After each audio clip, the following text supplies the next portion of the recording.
I thought it might be helpful to go over multiplying monomials. I know this is a basic skill, but sometimes there's little details that you've forgotten.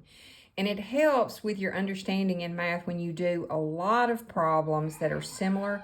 That's when you start to pick up on patterns. So be looking for things that are alike. And first of all, when you look at all of these problems, what is it you don't see? You do not see a plus or a minus sign. So all of these things are multiplied together. Let's just start basic. If you've got 2x times 3y, the numbers can be multiplied together. 2 times 3 is 6. Now what about the x and the y? We're just going to show. What this means is 6 times x times y. All right, let's come over here to this one. 2ab times 3c. I can multiply the 2 and the 3 together. That gives me 6. Now what about the a, the b, and the c? Well, none of them match, so they can't be combined, but I can show that this was 6 times a times b times c. Now what about exponents? When you multiply with exponents, you add the exponents together. So if I have x to the second times x to the third, that's going to be x to the 5th power. Now over here, if I multiply x times x to the 5th power, what exponent does this actually have? The 1. So you would add, that would give you x to the 6th.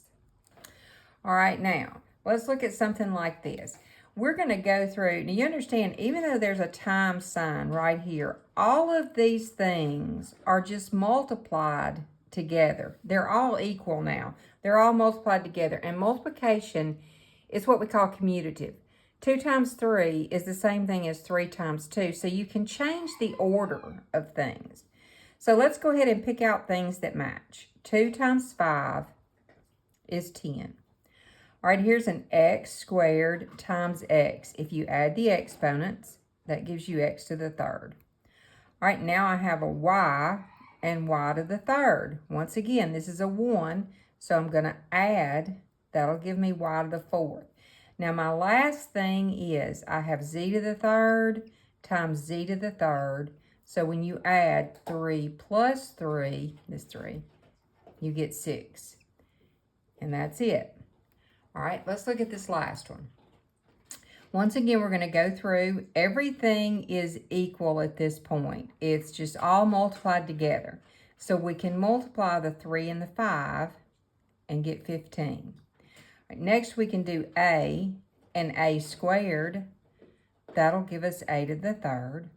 All right, now I have a b here, a b to the 2nd. I don't have a b here, so it's just going to stay like it is. I'm multiplying it times 1, if you want to look at it that way. Then we have a c times a c. They both have 1s, so when you add the two 1s together, you get c squared.